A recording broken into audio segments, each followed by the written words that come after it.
Okay, a while ago I bought a 3D printer, just playing around with it, and I needed some stuff to print. So I happened to see on YouTube a video of a guy talking about the golden ratio and its relationship to the pyramids. And he showed me this drawing. Basically, if you take a square of any size, use that for the perimeter, divide it by pi, you'll get a diameter of a circle. You swing the circle off the center of the square and you get the height of the pyramid. And it's supposed to be based on pi. So what I did is, I'm one of those that like to prove a theory if I can. So what I did is I made this 100 millimeter square around this. And you take a 400 millimeter perimeter, you divide it by pi. So I got 400 divided by 3.1416, which is pi. Oops, back up. 1416. That's equal to should be 127.32 millimeters for the diameter of the circle.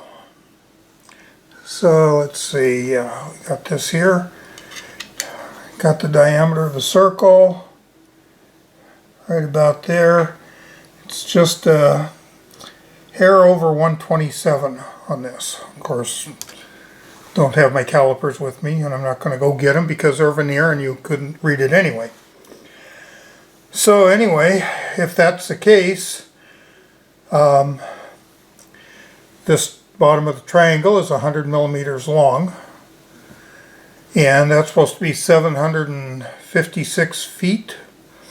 So you clear that. Clear. So 100 divided by 756 equals, it's 0.1322 millimeters equals 1 foot times 481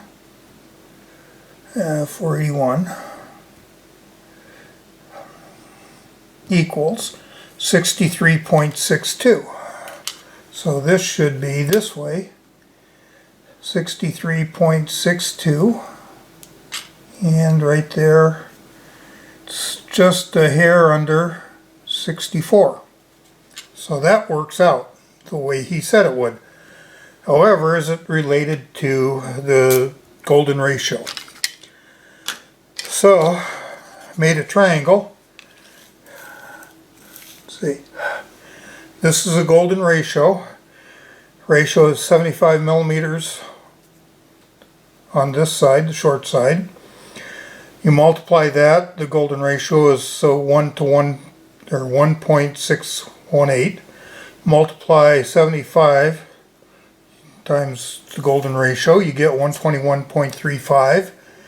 And across here,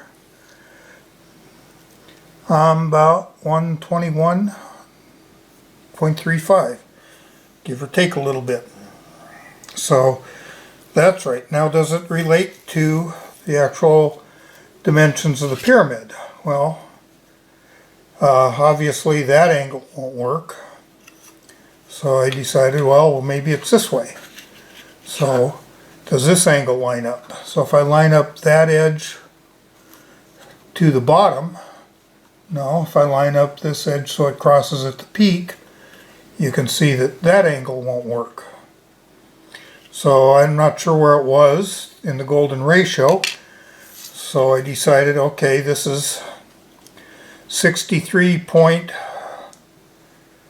what was it, 63 point something, I should have wrote it down, 63.62, that would be times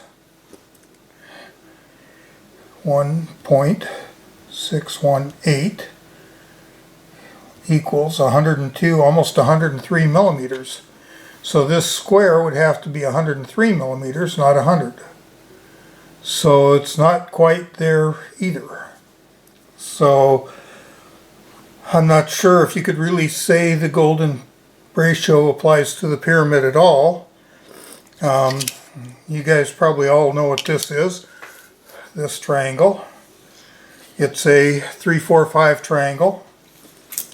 And this one matches this angle a whole lot better when you get down here. It's still not perfect. But to me, determining the height of the pyramid wasn't based on the golden ratio. It was based on the perimeter of a square as it relates to the circumference of a circle, and they used that to determine the height. They didn't have to know anything about the golden ratio, but they did have to know about pi.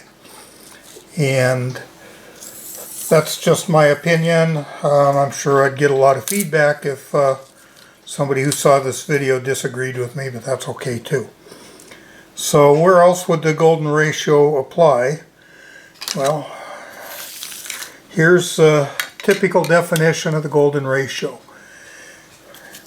It's a series of, kind of sort of see it there. That's not a very good one.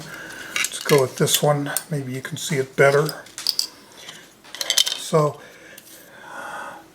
yeah, that one's a little better. You can see the golden ratio in that. That's what they use for definition and defining it. It's, they say it defines a spiral. It's not a true spiral because each one of these curves is a radius swung off a center point, and they just happen to come tangent where the two curves come together, the two arcs in each location.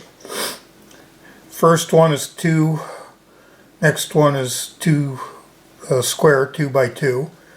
Next one is a 3 by 3 square, and this is a 5 by 5 square, and so on down the line. That never made much sense to me, so I decided, well, what the heck. I made this one. Now this one is using the golden ratio. It to me looks more like a shell. This is based on this triangle. So these angles in here all radiate to the center point, and they're all the same angle coming up.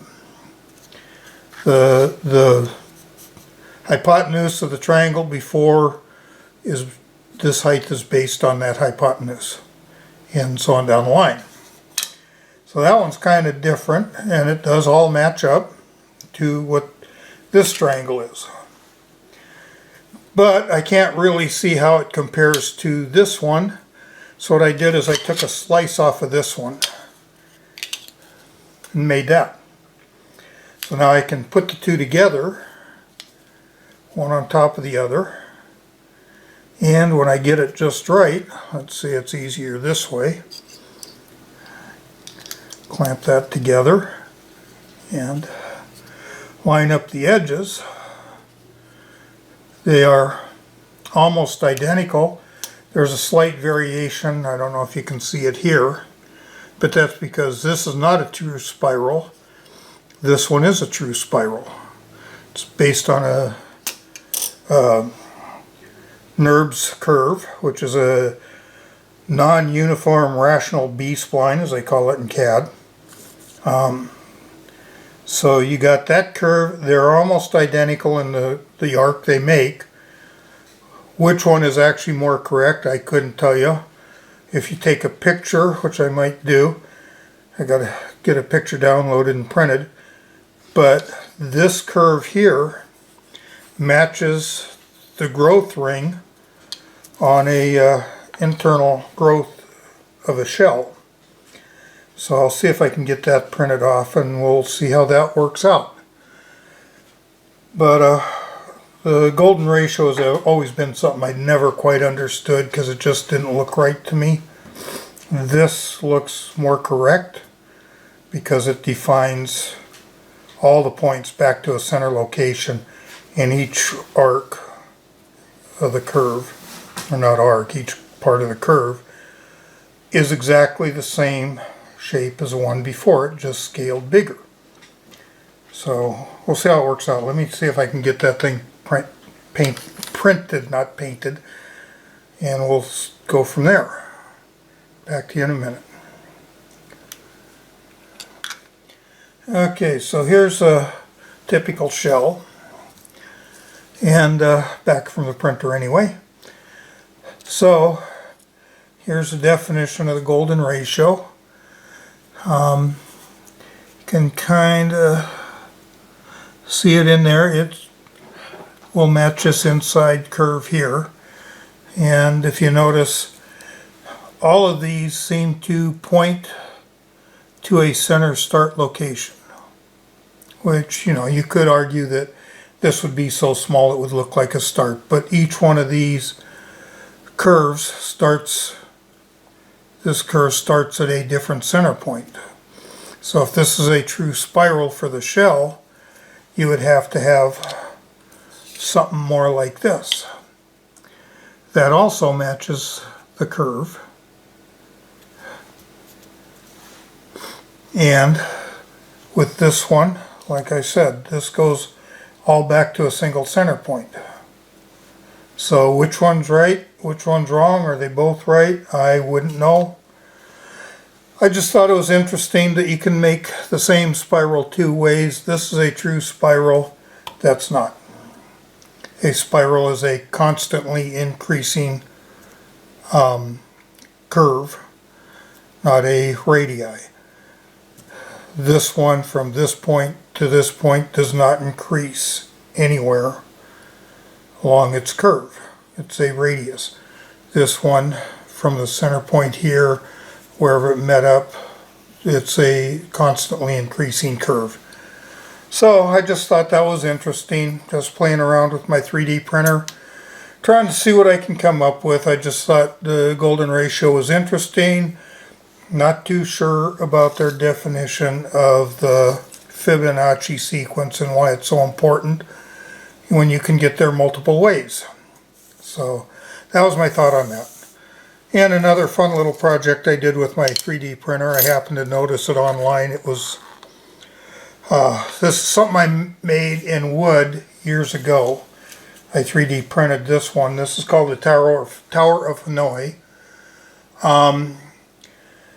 The idea is to get this entire stack onto another peg. It's easy enough to do. It's nothing complicated. 2 rules. So you got to move one piece at a time, and you can't put a larger piece on a smaller piece. So it's just a matter of going like this, and you're done. And you do that all the way through it. When I made my first one as a kid, I was about 15 years old. There was a book I read about this East Indian myths, legends, whatever you want to call it. Don't remember the name of the book anymore. But they had, this in that book was called the Tower of Brahma, which I thought was interesting, but supposedly there's a monk sitting in a temple someplace, don't know where, that has 64 of these discs, and when he is done with this whole thing and gets all 64 discs moved from one peg to the other, that's when the universe is going to end. And we don't have to worry too much about it. It's, I heard, and don't quote me on the numbers, it's going to be roughly 58 billion years or better from now. The universe is supposed to be about 14 plus billion years old. I don't think I'm going to be around to worry about either one of them wherever they end. But it was just an interesting project. I wanted to test the accuracy of my printer. That's why I also made the 1, 2, 3 triangle, so I could see what kind of letters I could actually print and have them show up accurately. My last printer, these letters were almost unreadable. So this new printer is working much better. But that's what I got for a video. It's short, a little bit or a whole lot off topic, but it's just fun playing around with the printer, seeing what I can come up with. And I got some patterns I made for the new burner I want to build. I'll get that out in another video and get some castings made. And we'll talk at you in a little while. You guys have a good one, and we'll talk to you later. Bye.